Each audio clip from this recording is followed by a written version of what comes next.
Nation, divided arguments loud. Outrage over strategy, noise over truth. Time to cut through the chaos.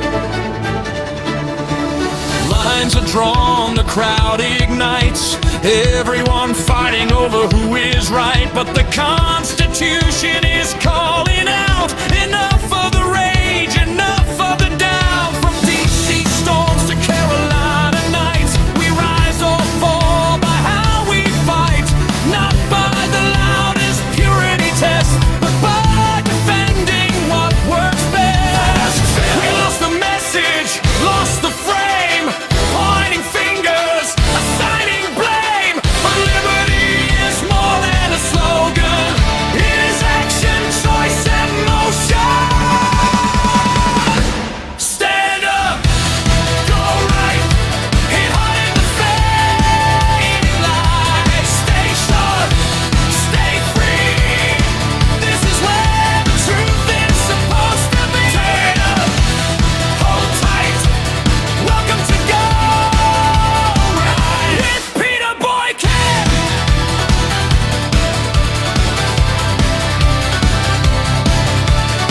Where we the people still decide and the Constitution stays alive.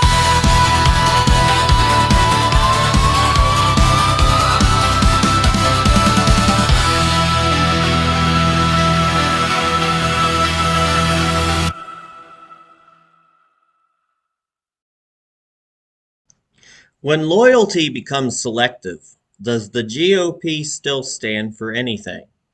Welcome to #GoRight with Peter Boykin. I am your host, Peter Boykin, and I want you to check out the full article on GoRightNews.com titled "When Extremism Eats Its Own, From the United States to North Carolina, Are Republicans Forgetting How to Win?" Please share this. Now let's get straight into it.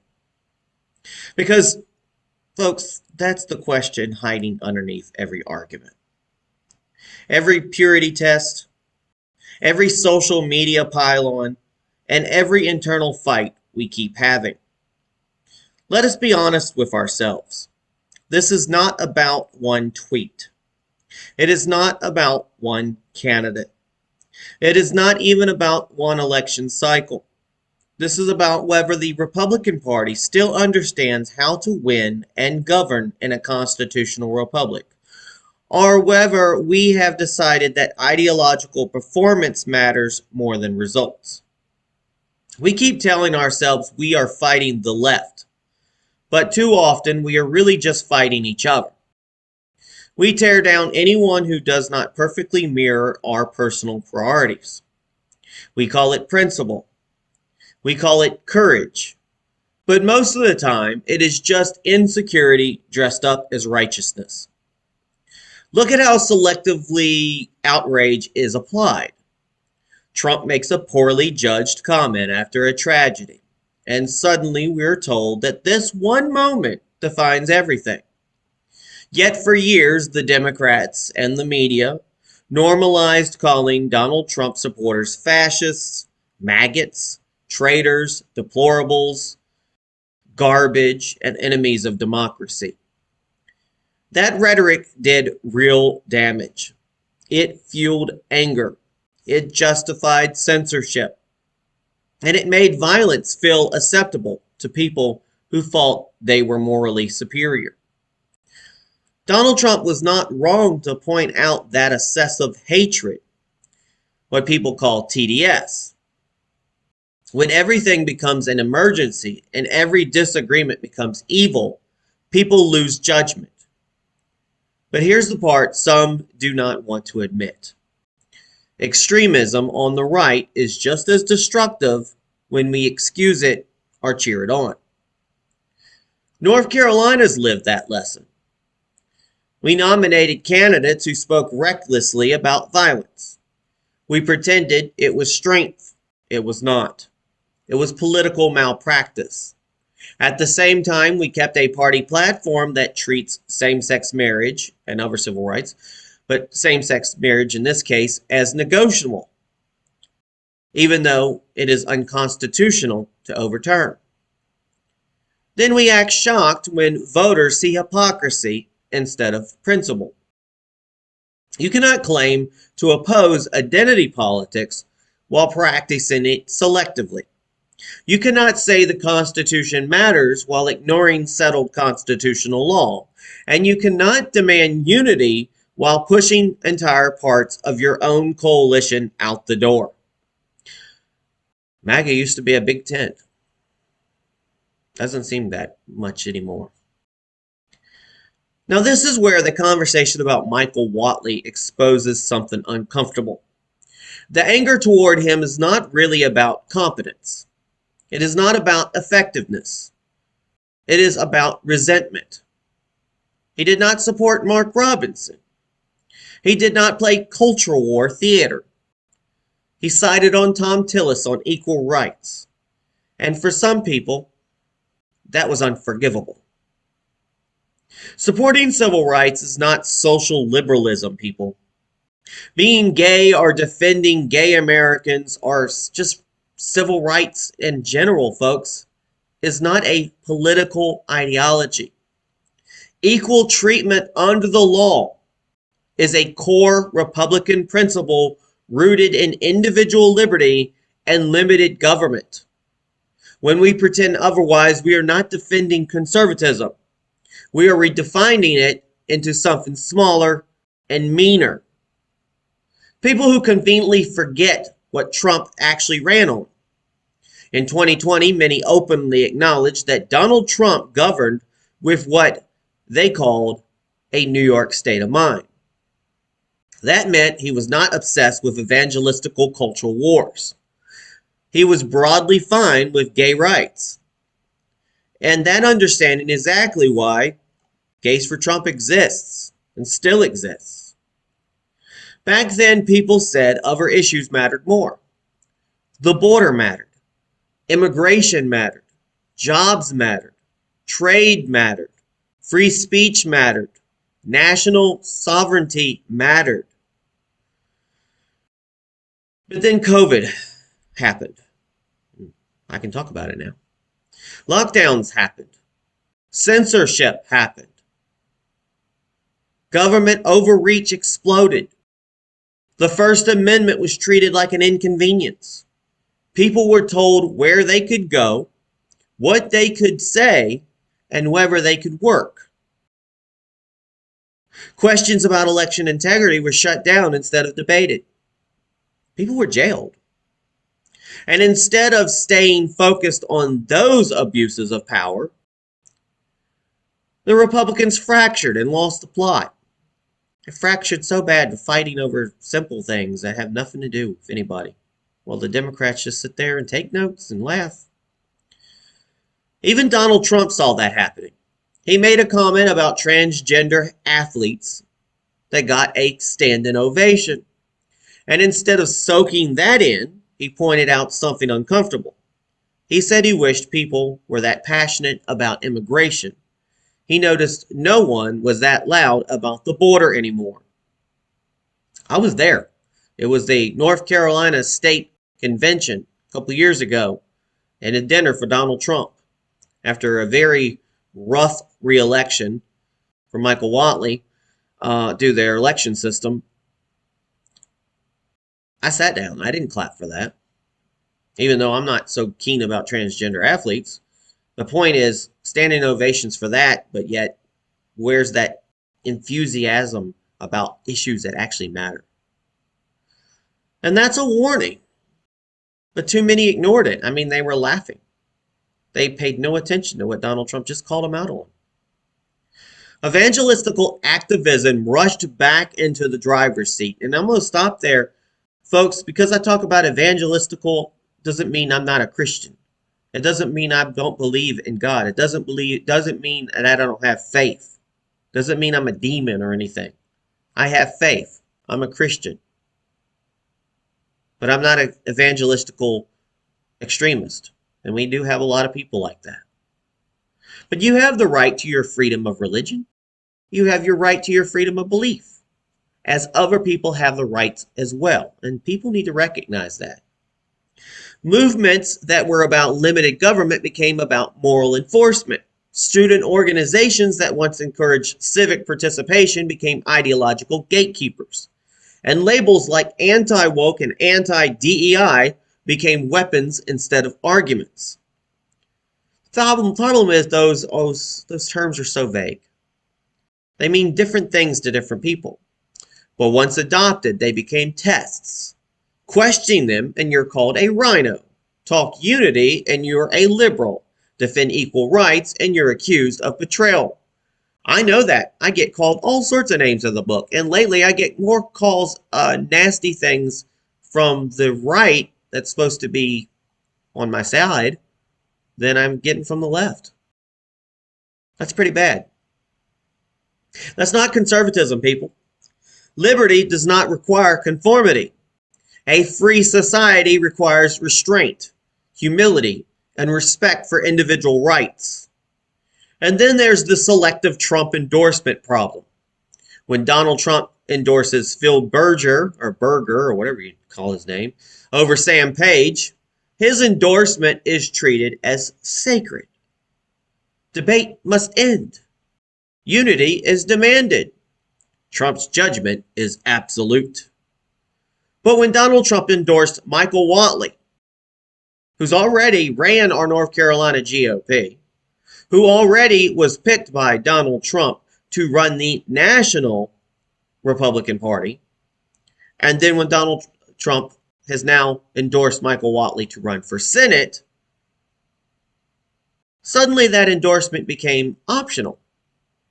So many ignored it, or explained it away, or minimalized it.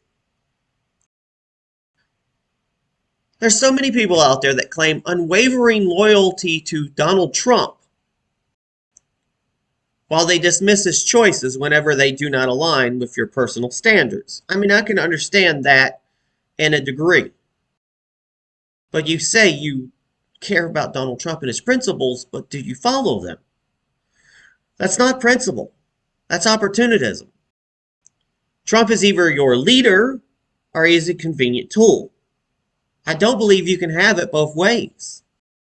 Some people try to eat the cake and have it too. Trump did not build his movement on blind conformity. Don't get me wrong. He did not build that movement on blind conformity. We have no problem expressing, hey, Donald Trump, you might have got that wrong. I always bring it up, the Ronald Reagan 80-20. 80% my friend and 20% my foe does not make you my enemy. Donald Trump built this by challenging elites, not creating new ones inside the party. And here's the hard truth. Purity tests do not win elections. Outrage does not govern. Coalitions win elections. Discipline governs. And Michael Whatley has helped build infrastructure, raise money, organize ground operations, and win races. That work's not flashy, but it is how principles turn into power. Talking about power, big donors, they love the chaos. Conflict raises money. Division keeps the base emotional and distracted. Meanwhile, real issues get ignored. Jobs, safety, free speech, economic stability, national security, and equal treatment under the law. I might not have thousands of viewers on my videos. I don't put the money to advertise in it. I don't buy fake views. I don't talk about sensationalist, distracting events, except for maybe people in my own group that might not like what I say. I don't try to play on it because I'm not here for the views. I'm here to inform you. But you know what? The issues that do decide elections are those issues. The jobs, the safety, the free speech, the economic stability, the national security, the equal treatment under the law. That's what decides elections, whether social media likes it or not. Things that I talk about. So the question remains, do Republicans want to win elections and govern in a constitutional republic? Or do we want to keep fighting amongst ourselves while the other side consolidates power. Trump never built his movement around moral purity. He built it around sovereignty, strength, and resistance to elite control. And when we replace liberty with litmus tests, we weaken the republic we claim to defend. The Constitution does not belong to factions. It does not belong to donors. It does not belong to the outrage merchants. It belongs to us, we the people.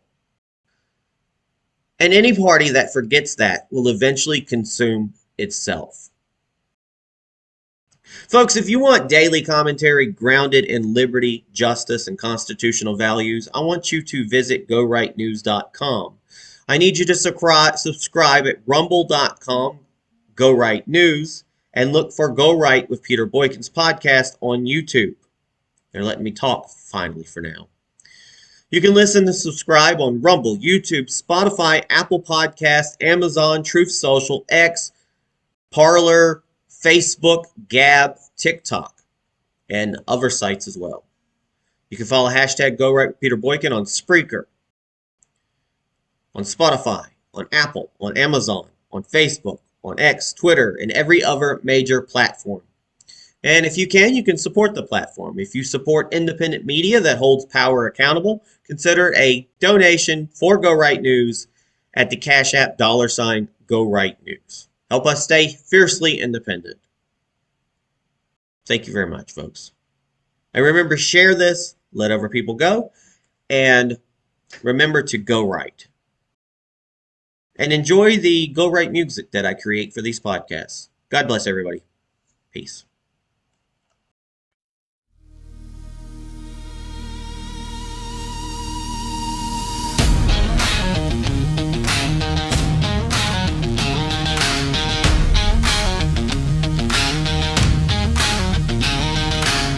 We lit the match and called it truth, burned the map and blamed the youth.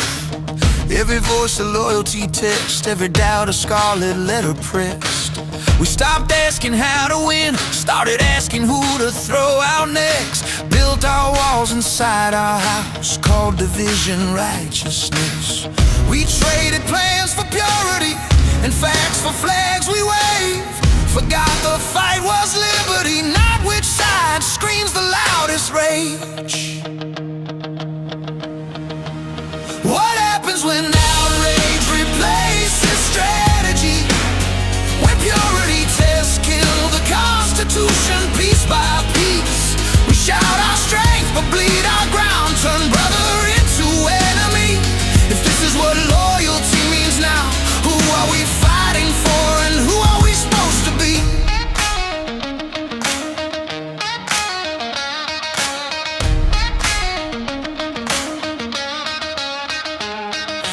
Once we stood for law and limits, power checked by we the people. Now every issue is a weapon, every crowd a judgment steeple. Pick your side or lose your name, question once and face the flame. Endorsements count when we agree, ignored when truth cuts differently. We called it courage, called it war, but never asked the cost. You do not save a republic by deciding who gets lost. What happens when outrage replaces strategy? When purity tests kill the Constitution piece by piece. We shout our strength but bleed our ground, turn brother into enemy. If this is what loyalty means now, who are we fighting for and who are we supposed to be?